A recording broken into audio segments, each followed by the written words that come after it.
Becoming a person of character is really fundamental because it is then and only then that you can become a person with confidence. What skills have you been developing? Have you been developing skills that make a difference or skills that make no difference? I'm going to share with you some principles on how you can make a difference with your skills.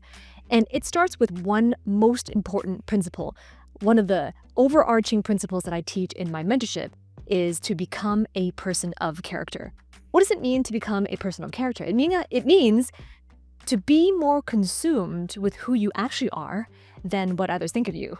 Because wouldn't you agree, in the corporate landscape, we are so used to being measured on our performance. We're so used to having performance reviews. We're so used to judging and waiting for others to tell us what they think of us, what our friends think of us, what our parents think of us, what our teachers think of us, what our peers think of us. So what happens is that if you're more concerned about what others think of you, it becomes very difficult to become a person of character, because now all of your efforts, all of your outward behaviors and efforts are going to be to help the other person to think differently of you. But the fundamental problem with that is that you have no control over what people think of you. Although it might seem like you do by becoming more likable, by saying yes to them, by doing what they prefer, it might seem like you have some control over what they think of you. But essentially, the end of the day, the decision is theirs to choose what they think of you. Becoming a person of character is really fundamental because it is then and only then that you can become a person with confidence. Now, a lot of the clients that come to work with me, sometimes the primary reason, the pain point why they come to work with me is because they want to have more confidence. But let's take the English word confidence for a second. If you picture the word or you spell the word out in your head, confidence, the root word of confidence is confide. So what does it mean to confide? Confide is a verb.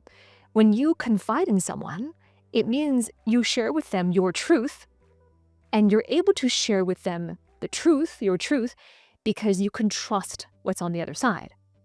So when you become someone with confidence, it means you can confide in yourself and that you can trust your own decisions and behaviors after that. So what does that mean? It means that you say and do with congruency. You don't just talk the talk, you walk the walk. If you become confident, it means that whatever you have spoken to yourself, whatever you have said that you will do for yourself, that you follow through.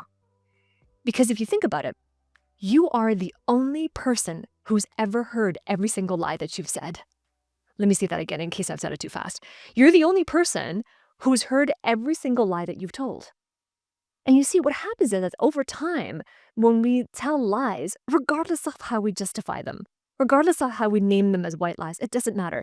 Just whenever we tell something that's not true, we've heard every single instance where we've said something that was not entirely true. And as a result of that, how can we trust every word that we say? So we lose confidence. And that's the essence of becoming a person with confidence, is to become a person of character. A person of character is someone who, when they shake your hand, you have the trust in them that they will say, or they will do as they say they will do. They will follow through because of the name behind it, because of the person they are behind it. Have you met someone like that before? Someone who, when they say to you, listen, I got you. Listen, I'll do that for you. That you have no doubt that you know they'll follow through, no matter how difficult that promise is. Or have you ever had an experience with a different person? When they say to you, trust me, I got this. Or they say to you, you know what, I'll take care of it. And you kind of have this ping of doubt. Oh, we'll see about that. I don't know. You said that before. And that is a struggle where becoming a person of character has become so rare in the industry marketplace. So what if you become a person of character? That is the first single most important people skill that makes a difference. Imagine if you become a person of character and you live your life that way, and you exemplify that in the words that you speak, the deeds that you do, and the thoughts that you think. Your life is an example of the confidence you can obtain. People who are individuals of character, they have the highest propensity to make a difference. Why? Because opportunities will flow to them. Because when it comes to bigger challenges that require sensitive decisions or strategy, where there's proprietary information, or when there's sensitive content or private content, If you're a person of character, you increase the probability of those opportunities coming to you. They need someone trustworthy. Isn't that what they say in the marketplace? So these are people skills that make a difference. If you want to make a difference and you get to define the difference you want to make, the first principle is to become a person of character. And that leads me to the second principle. The second principle to people skills that make a difference is to become a person with congruency. Now, congruency is pertaining to inside and out. Inside of you are all the determining factors. Determining factors are the parameters that determine your outcomes. So this is everything that's inside of you. They are, for example, your belief systems. It's your personal operating system. It is your thoughts, the collection of your thoughts. It is all the narratives and the stories you tell yourself about things and even about yourself. It is all the collective perspectives you gathered over your life and the assumptions and the associations you had about those. All of these things you see are within you. They're inside of you. And you have complete control over all of those things. So becoming a person of congruency means that the parameters from within are matching to the parameters without. Without refers to everything outside of you. Everything outside of you are things that you can't control. For example, they are what people think. They are the weather. They are economic systems. They are the ebbs and flows of the systems around you that change. So these are the things outside of you. So from within and without, if there's congruency, that means there's an alignment, there's a match. So how do you become a person of congruency? There are 3 steps. The first step to become a person of congruency is to have an alignment between your promise and your performance. So what does this mean? It goes back to the root of that is to become a person of character, which means that the promise you make, you follow through with performance.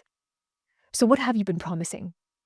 What have you been promising when you accept a position, when you accept a project, when you accept an opportunity? What is the promise that you're having? That you will do what? And are you following through on that promise with your performance? So there's a promise-performance alignment. Far too many are there, and it's easy to make promises. And it's easy to make promises not knowing or before having an awareness of what it takes to fulfill on that promise. So then my guidance would be to make the promise carefully. Have a carefully thought out promise, the process and the path to succeed on fulfilling that promise, and the outcomes you produce for the people on which you fulfill that promise for. So this is the first part of congruency. The second part of congruency is predictable patterns. So what are predictable patterns? These are the patterns in your life of beliefs, of behaviors, and notice these are determining factors within you. And the reason why predictable patterns are important is because even when no one's looking, you have a predictable pattern. The only question you have to ask is your predictable pattern producing congruency? And therefore, is it making a difference? So the reason why it's important is because there's something that I call the leadership mirror effect. You look at a mirror and you see a reflection of yourself, but the reflection of you is like flipped. So there's a same reflection of a mirror that is the reflection of your leadership. So remember, leadership, you can have it within you, how you lead yourself, and that mirrors out to how you lead others. So what does this mean? It means that your behavioral consistency creates a ripple effect through organizations. So what are your predictable patterns? How do you think? How do you manage your emotions? How do you change your thoughts and your belief systems? What are your patterns in your own personal life? What are your patterns in how you operate? So that the consistency at these behaviors, the predictability and therefore the consistency of it, creates a ripple effect through your organization, the organization in which you work. And the ripple effect is exponential. In your organization, it doesn't matter what job level you're at. Most people, when they're working in their jobs and in their organization, they're focused immediately on all of their tasks. The to-do list, think about projects, all the things they have to do to be able to meet the performance standards, right? And it's easy to focus on all of those things, but while failing to see what the ripple effect is in the organization. And if you're wondering, well, am I failing to see that ripple effect? Just ask yourself one question. So in your role right now, if I were to ask you, how specifically do you affect the sales revenue in your organization? If your response is anything that has to do with, well, it doesn't, or I don't know because I'm not in sales, so my role does not tie to revenue, then that is an indication, it's a litmus test that you're not seeing how your efforts, your behaviors have a ripple effect in your organization. So that's step number 2, is understanding your predictable patterns in the leadership mirror effect, because how you lead yourself is going to reflect on how you lead others, right? And the alignment between your promise and your performance. And here's the third one. This is the third one on how you become a person with congruency, is your personal principles. Now, most people confuse principles with tactics and strategies. And principles and tactics and strategies are not the same thing. Tactics are all of the little things that you can do. And in your role, there's a million things you can do. The individual action steps, the to-do lists that you can check off, those are tactics. But you see, tactics are the what you're going to do or what to do. And tactics don't work all the time. It depends on the time and situation, right? Strategies helps you to understand when do I apply which tactics, but principles are the why behind it. And if you're not clear on your own personal principles, can you see how it's very difficult to have predictable patterns? And it's also very difficult to understand how to align your performance with your promise. Principles go back to understanding who you are and what's important to you and why those things are important to you. Principles help you set goals. Helps you to achieve those goals. And principles helps you operate in a way that produces phenomenal outcomes for yourself, your career, and for the teams that you support. So these are the 3 things to become a person of congruency. Number 1, you're congruent with the promise and the performance. You're congruent with your predictable patterns because they have a ripple effect in your organization. And you're congruent with your personal principles and how you operate.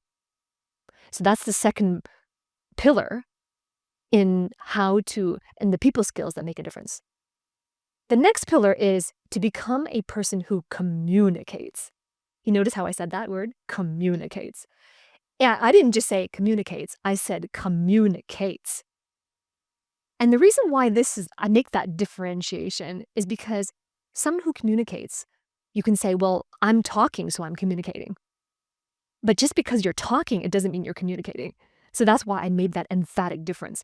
Become a person who communicates, not just a person who communicates. Because communication is not just talking. It's not just expressing your ideas. It's not just sharing what you're thinking. And it's definitely not telling the other person what to think. So here's the thing about becoming a person who communicates. It's first of all understanding, well, what is communication? The kind of communication that makes a difference. I'm not interested in teaching you how to have small talk or how to connect with somebody and build rapport with them or how to have a friendly coffee chat with a friend. Like that is a form of communication. But here we're talking about communication within the context of business and leadership. This is the kind of communication where it's important to be more strategic because you're not just having a chat over coffee. And you're not just meeting someone for the first time, hoping to have a social connection with them. You want to make a difference. And chances are you have some really great ideas that you know will make that difference if only you can communicate it to someone who is the decision maker. Having really strategic communication, with that emphasis again, starts with you. In other words, what do you say to yourself? The inwards communication. What are you saying to yourself? Are you saying to yourself that you're not good enough? Are you saying to yourself something other than that which empowers you or other than that which is the balanced truth? Because if the things that you say to yourself are off base, then the things you say to other people can't be on base. Right? Reflect on that for a moment. You want to have influence, which means you want to make a difference. But you can't make that difference on your own because you're working in a company and there are stakeholders and decision makers, and you don't call all the shots. You can't call all the shots because you don't see every single part of the bigger picture. Now, sure, if you're listening to this and you're a senior executive in the organization, you do have a bigger picture compared to when you were an individual contributor, but you still don't call all the shots in your organization. You have a leadership peer. You have a team of your peers in leadership. And it's important for them to be on board with what you're suggesting. It's important to them that your communications are on base to them as well. How can you position yourself as an authority in strategic communications? And authority is always based on identity. It's always based on identity. Think about that for a moment. And I'm encouraging you to reflect on a few of the principles I'm teaching in this lesson right here. Authority is always based on identity. So why? I'll prove it to you. If you think about it, if the police stops you when you're driving and they come up to your side window and you roll down your window, they have to show you their ID. And they ask for your ID. But before they ask for your ID, they have to show you their ID. So how do they show you their ID? Well, they wear it in their uniform. They have a badge. They are head to toe showing you their ID. So what does that tell you? And that's the way the world works. You call a plumber to fix your pipes. They come in and they have a uniform. They have a certificate of their skills. Right? They show you their ID in many different ways. You go see the doctor. They have printed on their walls degrees and frames. They are wearing the uniform. They show you their ID. Why is it important? Because the authority you have flows out of the identity you have. But most people don't know their identity, or they have an identity that doesn't produce the authority they crave. So what's the authority that you crave for your teams and for your organization? What about the authority you crave for your life?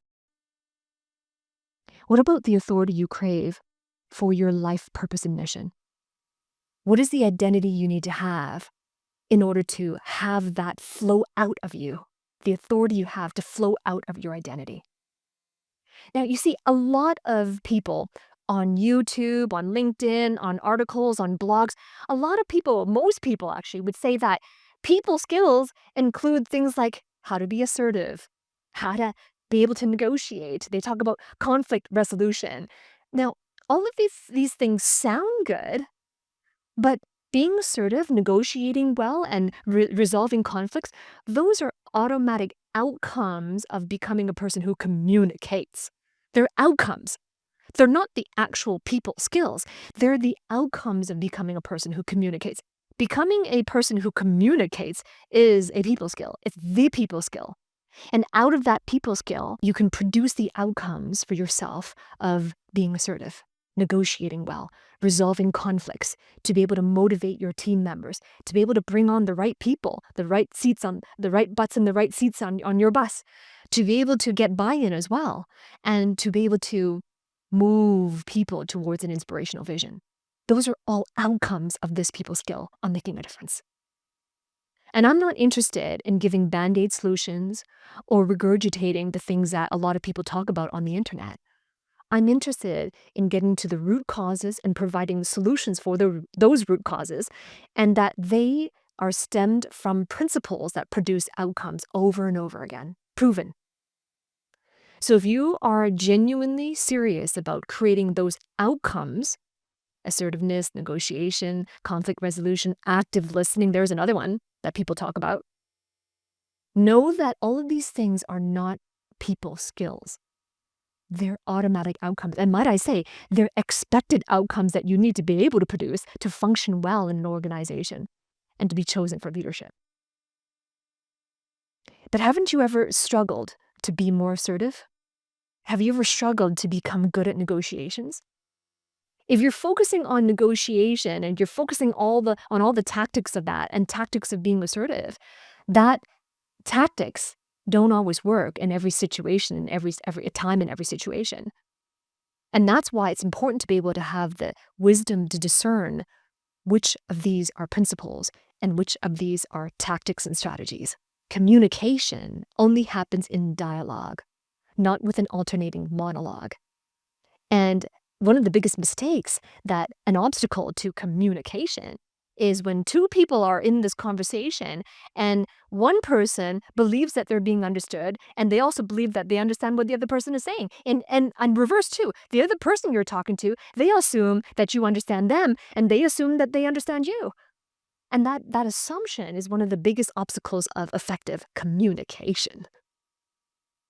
So becoming a person who communicates will understand the principles of great communication and therefore be able to conduct strategic communications in a way that fulfills the purpose of communication to establish a mutual understanding and therefore conducting a dialogue, a mutual dialogue with each other. And the outcome of that is that you are assertive, that you'll be able to negotiate effectively without needing to compromise, without any party needing to be compromised, because now there's a win-win situation to be had to resolve conflicts, to listen actively, and all of those people skills, quote unquote people skills that most people are talking about, confusing those people skills with the people skills that make a difference. So let's go to the next one. This one is become a person who communicates, and the next one is to become a person with compassion. So what is compassion? Compassion is the ability to exude empathy to another person who will necessarily have different values than you. They will necessarily have different opinions, different ways of seeing things, and different ways of working, or a combination of all of the above. But even if you have some common values, there's other things too that make this person different. It could be the way they see things. It could be the way they work. It could be the way they learn. It could be the way that they communicate and prefer to be communicated to. And so people are necessarily different from each other, which is really embedded in our DNA and in our fingerprint as well. So that's why it's important when you're working in an organization, you have a team of people. That's all your org chart, the organization's org chart. And we must find a way to work harmoniously with each other towards a common purpose and towards an inspirational vision that was set by the leaders of this company. So this is why becoming a person with compassion is so important. Because when you are able to show compassion, and by the way, empathy is learnable.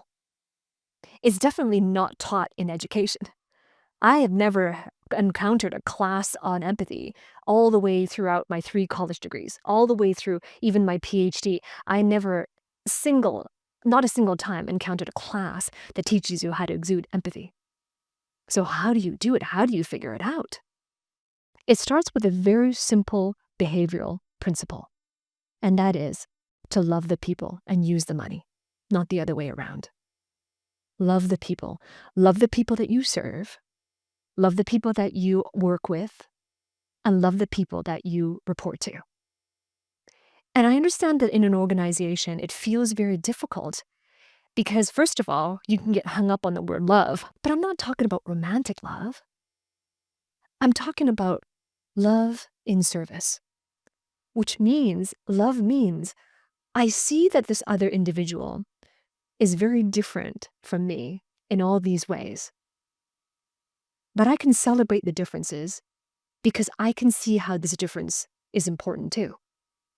I can see how this difference also could serve me, and I can see the advantages of these differences.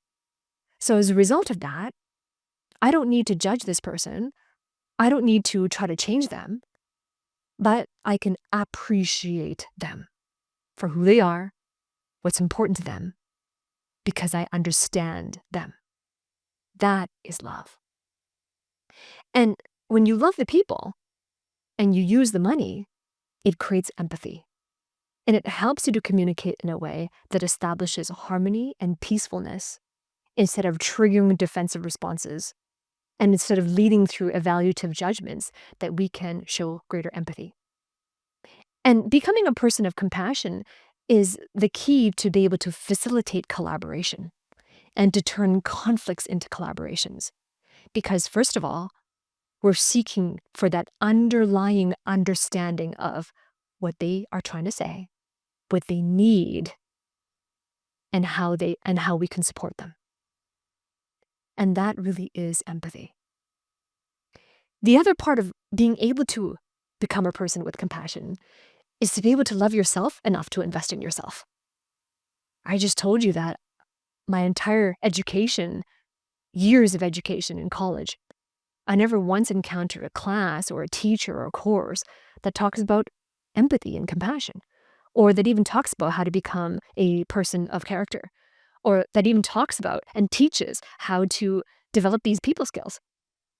So it's not about formal education anymore. Up until some point, when you grow your career and you've had your success and you want to get to your next level, and that next level requires more influence, that next level gives you more visibility, and it perhaps puts you in the seat of decision making. At that inflection point, that threshold is not about getting a formal education anymore. It becomes so focused on people skills that make a difference. And if you've noticed, like I have, that these people skills are not taught in your MBAs, they're not taught in your college education or in any of those PMP certifications or licenses that you can get out there, then it's time that you make the investment in yourself and where you can learn these people skills. But sometimes we don't love ourselves enough to invest in ourselves to learn these things. And it really comes down to, you got to ask yourself, do you deserve it? How badly do you want that outcome of making a difference? Do you see how you've been standing in your way if you don't develop these people skills to have more influence, how you've been standing in your way? And I talk to a lot of clients who struggled, resisted for years, sometimes decades, not to invest in themselves. And sure, you can figure this out yourself, how to develop people skills, or you can get there a lot faster by working with somebody who helps others to develop these. And once again, with the people skills, becoming a person of compassion, a lot of people out there would say, well, people skills include things like active listening, having patience, and knowing how to collaborate with people. And once again, these are automatic outcomes of becoming a person with compassion. When you learn how to exude empathy to the people you serve, to your colleagues, to your peers in your organization, it's an automatic outcome that you would have the skills for active listening, patience, and collaboration as well. All of these things that people misname as people skills, they're just automatic outcomes. Have you been producing those outcomes automatically? Or have you been focusing on all the tactics and strategies to those? So that's the second last one. Become a person with compassion. That's the second last principle. So let's summarize before we go to the last one. Number one, becoming a person of character. Number two, become a person with congruency. Number three, become a person who communicates, with that emphasis, because it's not just about talking. Number four, become a person with compassion. And the last one is to become a person of choice. Become a person that others would choose. Now, you ever notice that this feels like a catch-22? On the one hand, you want to be the person of choice for leadership positions, but on the other hand, you don't get the experience unless you're chosen. So it feels like a catch-22. How do I get leadership experience unless I get a leadership position?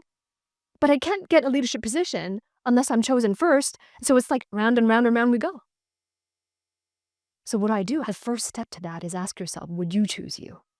If this was your company and all the decisions were riding on your expertise, you were the captain of this ship and you had to steer the ship to safety and growth and thriving, would you choose you?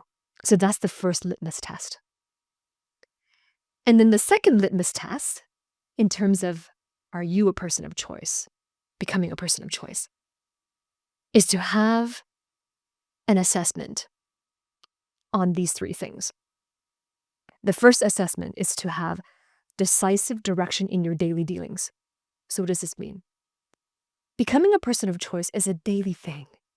It's not one of those things where we do it if it's convenient, or we do it when we had time, or we focus on it when we want to. If we don't feel like doing it, we put it aside. It's not like that. It's daily. So what are daily dealings? It's everything you have to deal with every day. As a professional, as a parent, as a friend, and all of the things that come at you in your whole life. Think holistically. So what's the direction you have in your daily dealings? Are you decisive? Are you decisive in how you deal with things? Or are you on the fence all the time? Are you analysis paralysis? So where are you in decisiveness in how you deal with your daily things? That's the first part of the litmus test to become a person of choice. And why is this important? Because in order for me to be chosen for leadership positions, decisiveness is a really important quality. Would you choose you if you own this business? Are you decisive? Are you decisive in your day-to-day? Are you decisive even in the things that have weighty decisions? Even in the things that are really urgent and important and that have significant consequences, are you decisive in those? So that's the first litmus test. The second litmus test is strategic steps for sustainable success. Sustainable success, because I'm not interested in helping you to have success just for today. I am only interested in helping you to have sustainable success. So sustainable success means that you're not just successful today, this week, or this month, or this year, but that you can continue to be successful independently, no matter what comes your way in your future. That is sustainable success. Are you making the right strategic steps for sustainable success? Because that is part of the litmus test to becoming a person of choice. And if you don't know what those strategic steps are you investing in yourself to learn from someone who does, for someone who can give you that guidance, from someone who's helped other people to obtain it too? Are you committed to it? So that's the second litmus test. Strategic steps for sustainable success. And the third part of the litmus test is having purposeful paths to professional progress. Because I'm guessing you're here, not just on my channel or this video, but you're here in life because you desire to make professional progress, however you define it. And you desire that professional progress towards that vision. But one of the most important elements to progressing towards your vision is to pave professional and purposeful paths. Purposeful paths. Success paths. Do you have an action plan? Because you might have the right principles. You might have a vision of what that success looks like. You may already understand your personal principles that I talked about earlier. And you may already have set your goals. But if you don't have an action plan that gets you there, what you end up having is a false start. Which means that, sure, you might make progress in the beginning, but then it plateaus, or it doesn't quite grow the way you expected, or it doesn't quite grow in the direction you expected, and it turned out to be a false start. So what protects you from wasted efforts or disappointing outcomes, what protects you from that is to be able to create or pave a purposeful path. So if you are listening to this and you're saying, well, yes, I want to develop my people skills to make a difference, but where do I start? Start with becoming a person who communicates. Because once you become a person who communicates, then you'll know how to communicate with yourself and other people, lead yourself and other people, because leadership and communication are so closely intertwined. So I've put together a very simple self-guided course that was just going to help you get started on the communication skills. So that is the first skill, the first people skill that makes a difference. And if you're serious about becoming that person who communicates, then below this video in the description is the link where you can have access to that self-guided course. So with that, in summary, let me share with you the 5 principles once again. First one is to become a person of character. So you're more consumed with who you actually are, than what others think of you. Second one is become a person of congruency, with congruency inside out, that you walk the walk, you talk the talk, and you walk the walk. Third one is to become a person who communicates, so that the things you say to yourself are on base, so that the things that you say to others can be on base as well. Fourth is to become a person of compassion, and the last one is to become a person of choice. So with that, I trust that this training is here to support you to your most meaningful goals. We'll end here, and I look forward to seeing you all again next week. Take care and bye for now.